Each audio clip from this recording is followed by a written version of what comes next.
कवितार शीर्षक कबीर कविता कहे। कबीर कविता कहे अनेक कथा।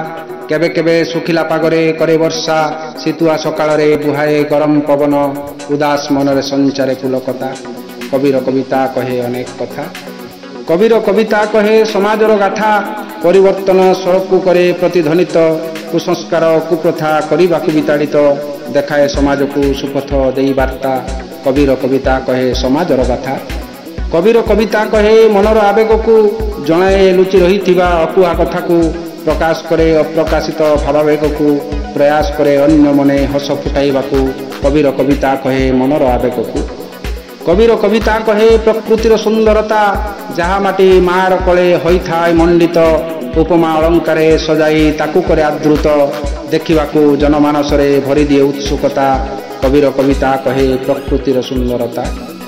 कबीर कविता कहे प्रेमर गभीरता, प्रेम चिर सत्य अनादि अनंत निश्चित, करे उत्साहित विभु प्रेमे हेबाकू आवृत, दर्शाई संसारर आबिलता, मोहमाया छाड़ी पाइबाकू ब्रह्मर सत्ता।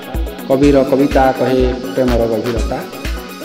कबीर कविता कहे अतीतर स्मृति, भूली जाइथिबा ऐतिह्य संस्कृति, मने पकाई थाए निजर स्थिति, फेराई आनी थाए मनर दम भक्ति। कबीर कविता कहे अतीतर स्मृति।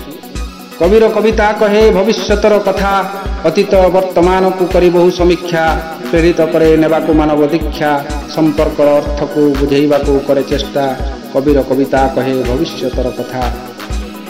कबीर कविता कहे भविष्यतर कथा। कबीर कविता कहे अनेक कथा। कबीर कविता कहे अनेक कथा।